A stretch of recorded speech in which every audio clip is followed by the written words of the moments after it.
Good evening. Welcome to the Village Board meeting for the Village of Pleasantville. Today is Monday, August 22. If you're watching live on Monday, August 22, we encourage you to call in if you have any comments or questions. Our call-in number is 769-1677. As always, you can watch us live on Verizon Fios or on Cablevision, and you can also watch us live during the meeting on PCTV76.org or pick us up on an on-demand webcast at PCTV76.org after the meeting. So again, call in number 769-1677 if you're watching live on Monday the 22nd. Our next scheduled meeting is Monday, September 12 at 8 p.m. with a work session at 7, followed by a work session on Monday, September 19, and a regular meeting again Monday, September 26.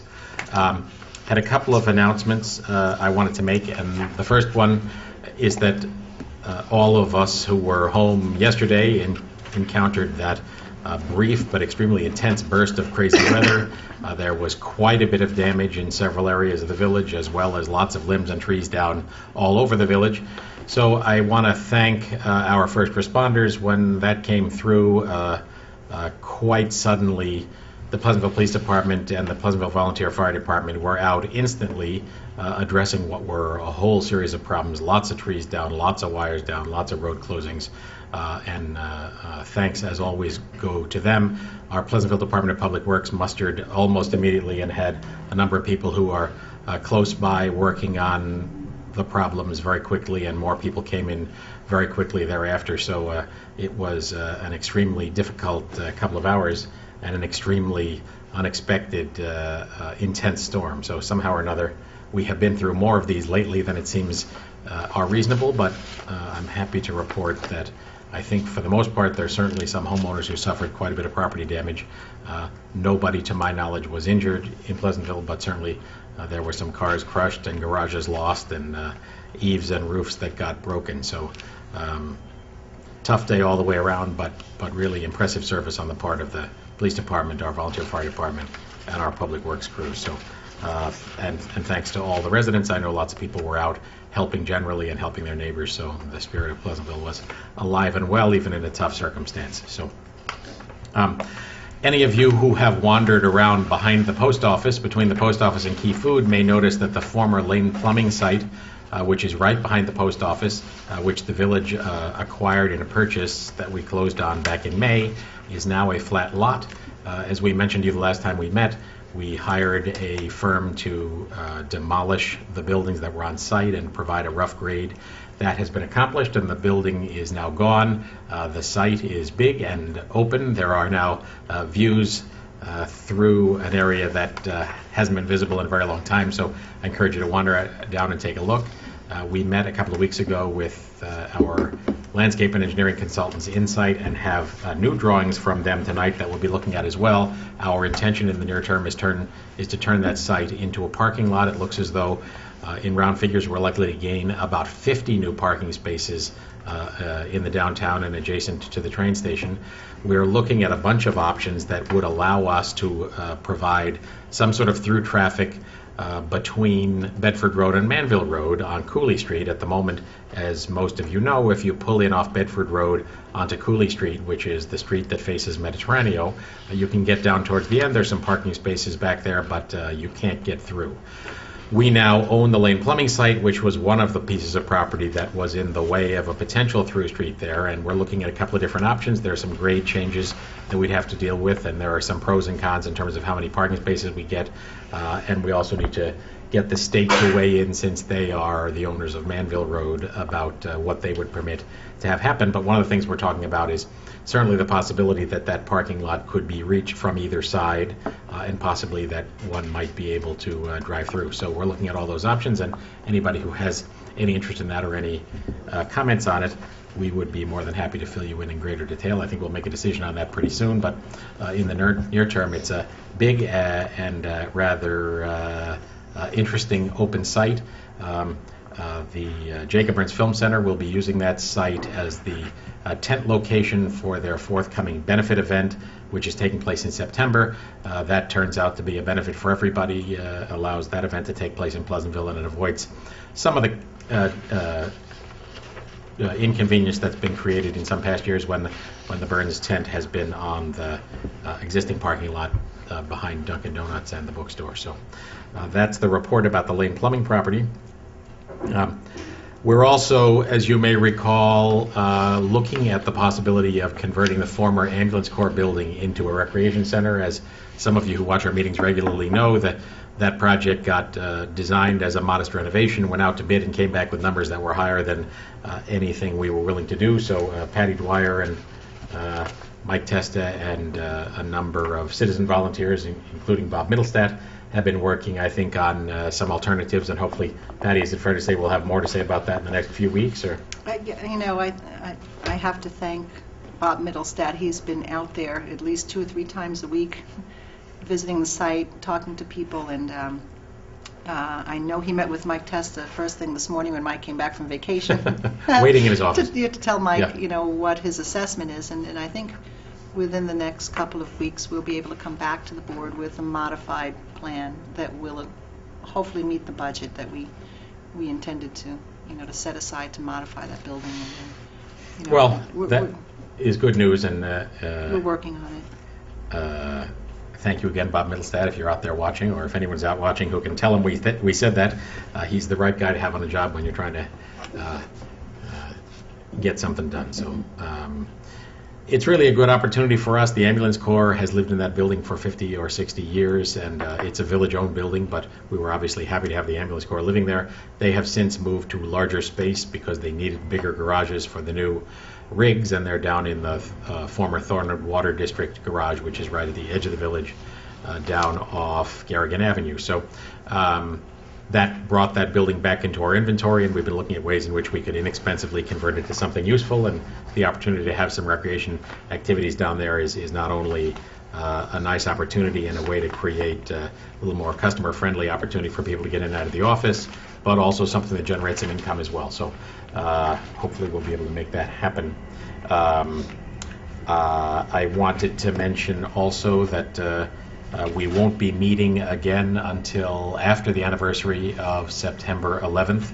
I received a letter from the county executive's office reporting that there will be a memorial ceremony at the Rising Memorial, which is at the Kensico Dam Plaza in Valhalla, on Sunday, September 11 at 6 p.m. in commemoration of the 10th anniversary of the attacks. And I know there will be other 9/11 commemorations in various places.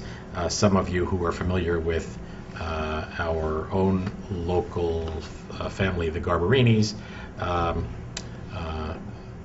Charlie Garberini was a lieutenant in the fire department and was lost in 9/11. His wife, Andrea, has been working for some years, I think, and has finally now produced a documentary movie. It's going to be shown at a special screening at the Burns. I saw Andrea this morning, actually, and understand that screening may be sold out. It was a free screening, but tickets are required in order to manage the number of people coming. So that's going to happen on September 8th, and there may be opportunities for that to be shown again in town. But Andrea also told me that it will be shown in various places on television and I think on PBS. So we'll have more to say about that when I get the details, but there is a website also for the film. Do anyone know the title of the film? From the Ground Up. From the Ground Up. So if you Google From the Ground Up, you can probably get to the website of that movie, and it's a wonderful effort by our very own Andrea Garberini, and congratulations to her, as she said to me, an effort to make something good out of something bad. So then lastly, I wanted to report that we have a letter from Cablevision dated August 10th that indicates what we knew was going to be the case, and that is over the next month or two, Cablevision is going to begin eliminating duplicate analog feeds of programming channels in the broadcast basic and family tiers, which will produce a fully digital cable system. The effect of that is that, at least according to Cablevision, about 95% of customers are already set for that transition, but something like 5% of Cablevision customers are going to need a different kind of cable box in order to continue to receive their service. Cablevision assures us that they will take multiple measures to inform customers of the changes, but I encourage you to watch your your mail for notices from Cablevision if you think you might be affected by that at the completion of that transition. As I understand it, Cablevision will be all digital, and I believe that the Verizon network was built out all digital to begin with. So that would be the end of a long transition and probably the beginning of the next big transition, whatever that may turn out to be. Lastly, on my list, I wanted to mention, as you already know, I hope the farm market is going fast and furious every Saturday, and it's probably at its peak now with tomatoes and peaches and corn and all kinds of great stuff. So Corn is so good. it's a great scene at the Pleasantville Farmers Market, and we very much encourage you to come on down and take advantage of it. There is music, there are things to eat, and I think there are some special events going on next week as well. So thanks, as always, to Peter Rogovan and to his crew on the Pleasantville Farm Market Committee, who really put an extraordinary amount of effort into this and have produced extraordinary results. So, anybody else have something to add on this or any other subject? All right. Is there any comment from the public or anybody with a call in at 769-1677? That being the case, we'll go ahead to the public hearings. Do I have a motion to open a public hearing on a local law adding a new chapter to the code of the Village of Pleasantville establishing the position of part-time constable? So, Is there a second? Second. All in favor? aye. Aye. Patty, do you want to describe the Sure, story about I'd be this? happy to. Because of some nuances in state law, we have to have a local law that allows us to call our part-time court attendants constables, and that enables them then to be registered by the Department of Criminal Justice Services to carry firearms. The state only recognizes certain peace officers as being capable of carrying firearms, and they either have to be constables or police officers. So we have to construct this from a point of view of legislation.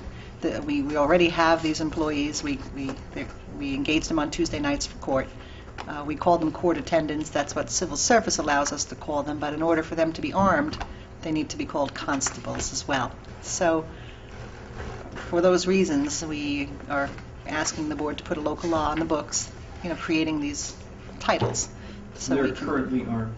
yes, they're currently armed. Right. And they're subject to all of the qualifications that police officers are subject to in order to carry a firearm. And who makes sure that happens, and who do they report to? The state, and then the chief has to annually certify them, just like he would annually certify any of his police officers.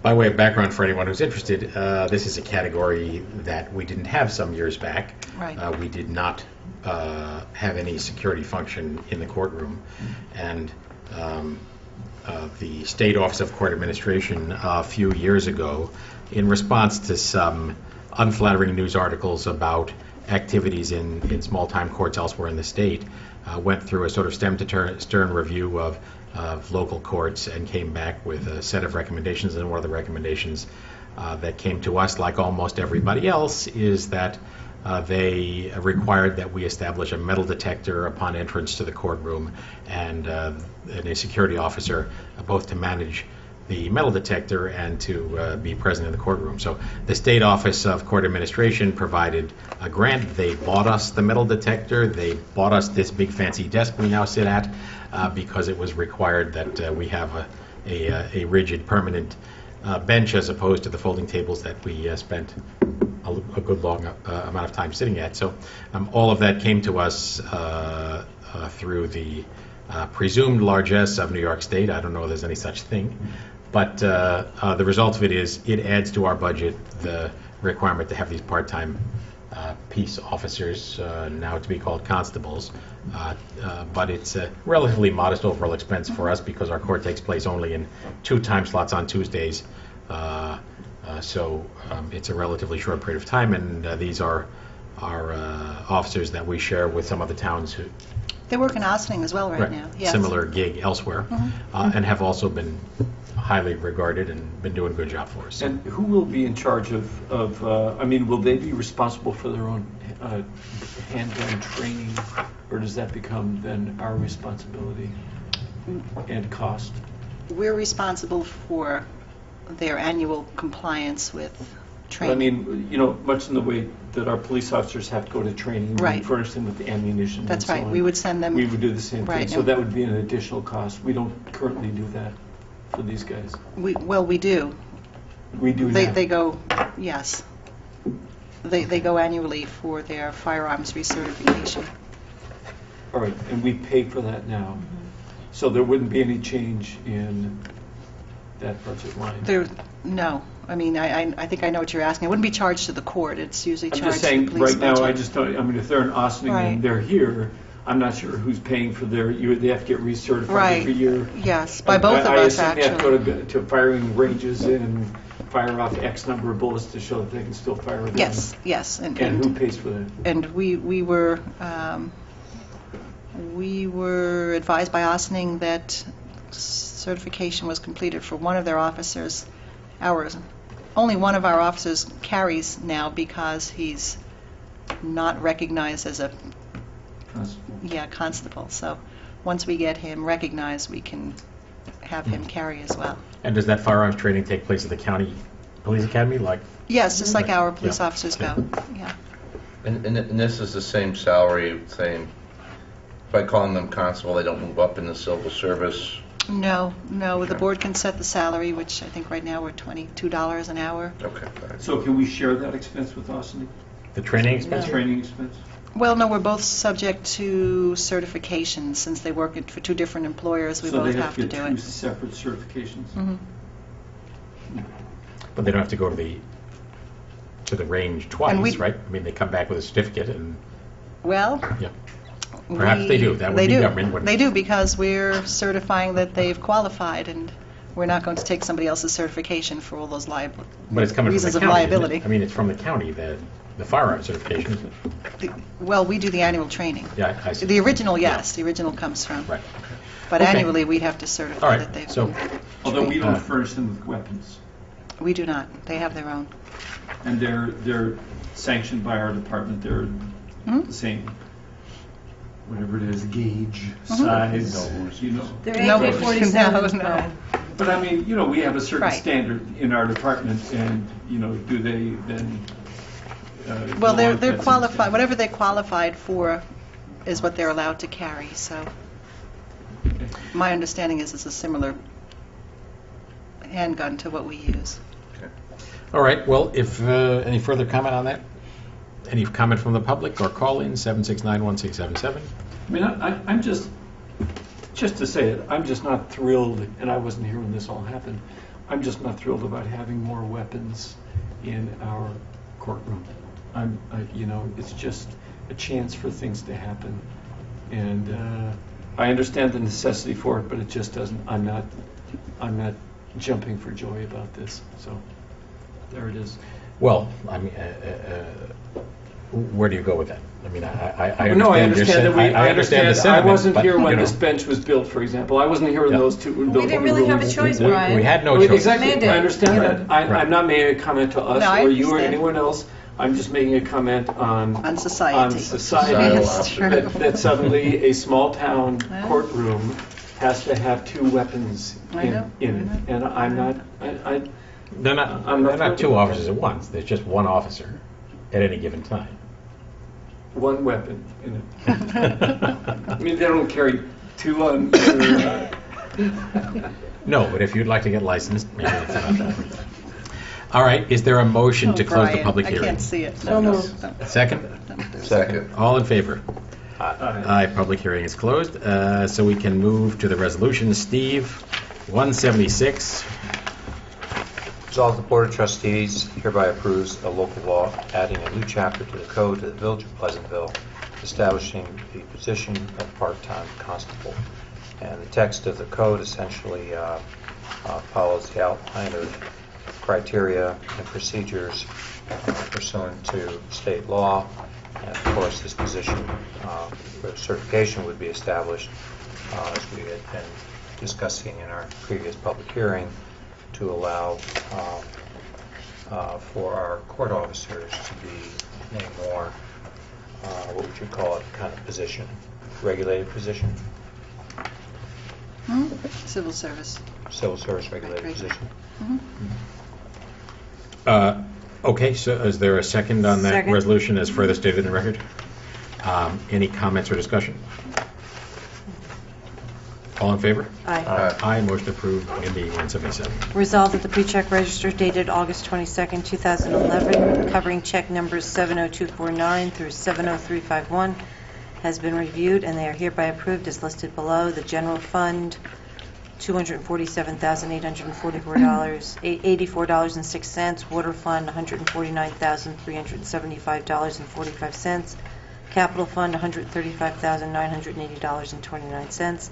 Refuge fund, $17,119.98. The pool fund, $6,036.12. Trust and agency fund, $4,923.34, for a total of $561,319.24. Is there a second? Second. Any comments or questions? All in favor? Aye. Aye, motion approved. Jonathan, 178.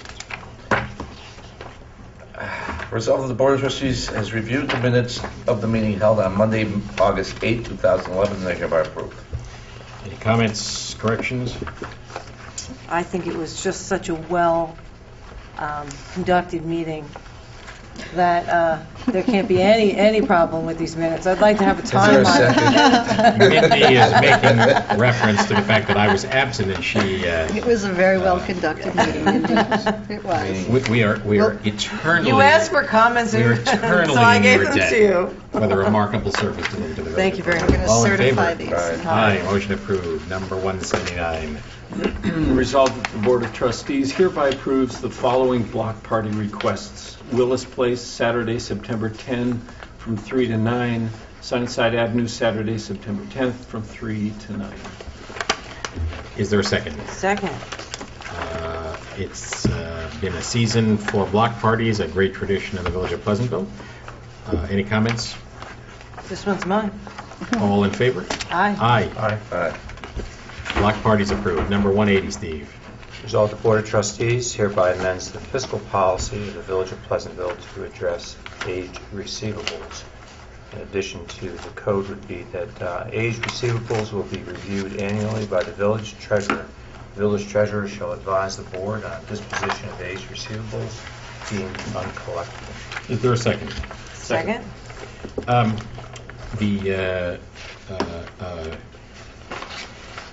A little over a year ago, in May of 2010, we adopted, after substantial work, a set of fiscal policies that guide the Village of Pleasantville, and that includes discussion of general financial goals, operating budget policies, revenue policies, expenditure policies, capital investment policies, short-term debt, long-term debt, fund balance, and reserve funds, as well as a multi-year fiscal outlook, investment policies, special revenue policies, and then the last one, which is affected here, accounting, auditing, and financial reporting policies. So what is proposed to be added here is the new line that was just read to you that allows the treasurer to advise the board on an annual basis, and indeed requires the treasurer to advise the board annually on a reasonable disposition of aged receivables that are deemed uncollectible. So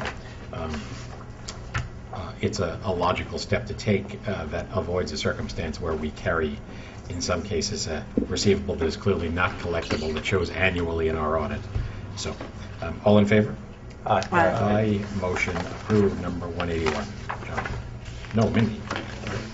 Right? Yes. Mindy. Is it really It's me? long.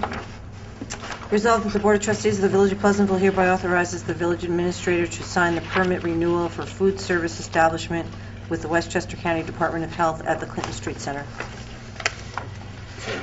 Is there a second? All in favor? Aye.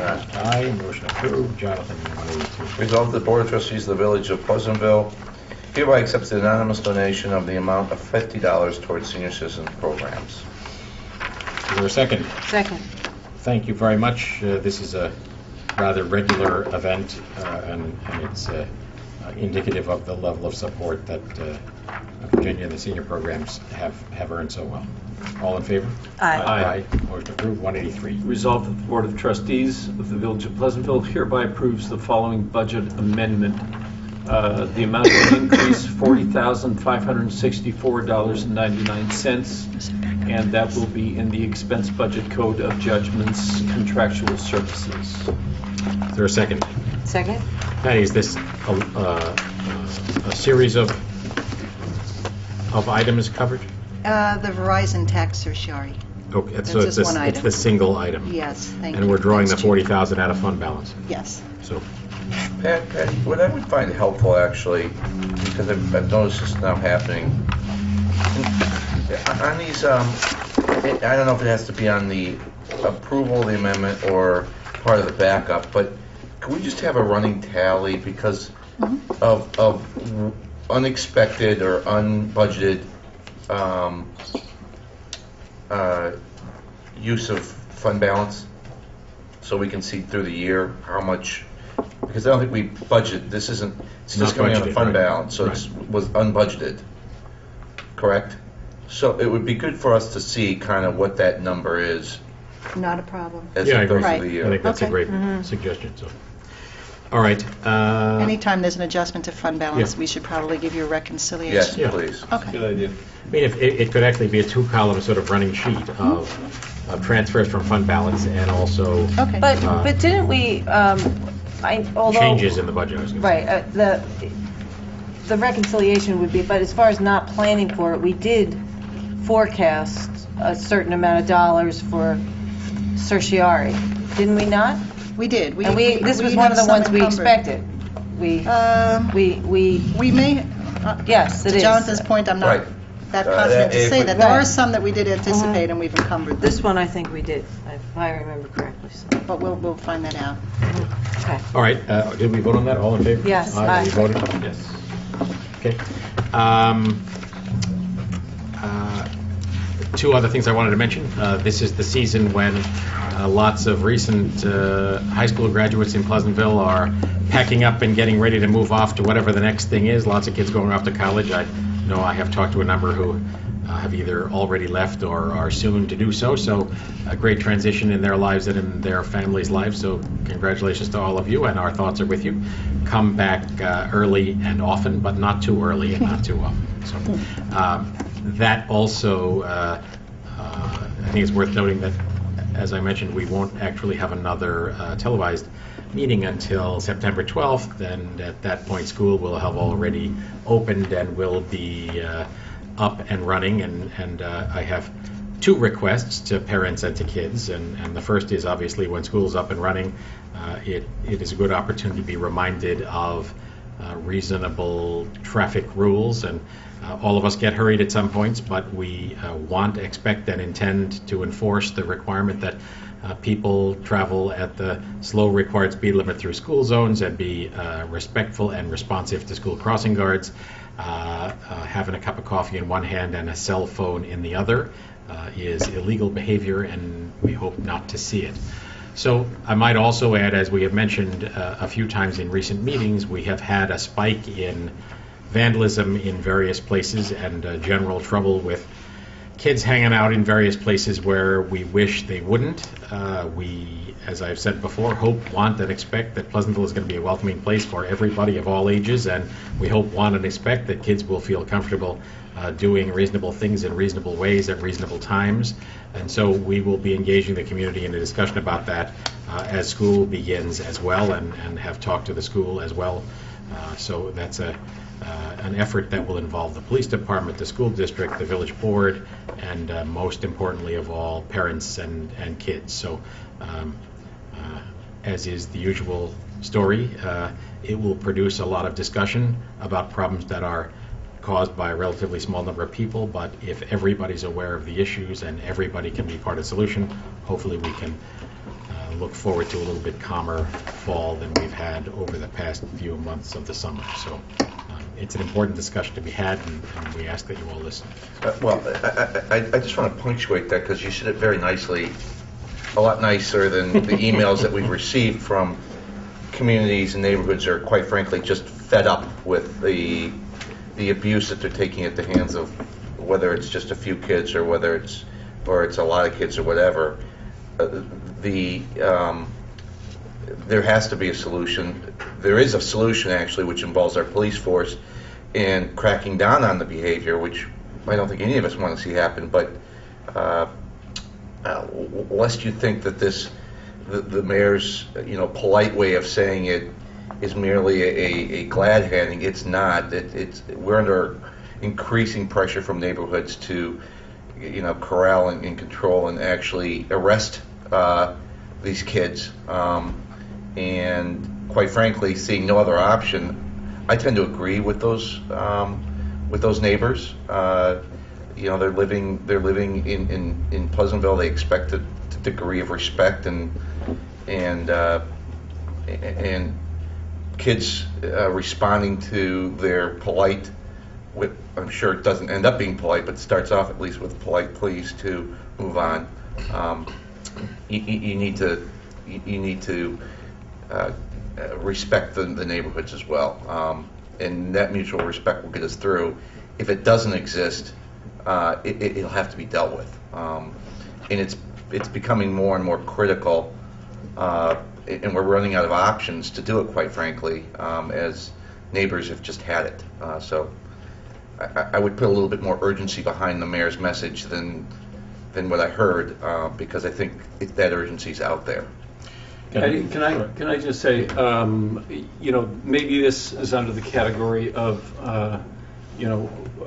what's happening to kids these days, and maybe kids have always been like this, but I had the occasion this weekend to have a tree fall next to my house and a live primary wire fall in the middle of Romer Avenue, and every time a rain shower came by, this happened just for hours and hours, it didn't get rectified till 5 or 6 this morning.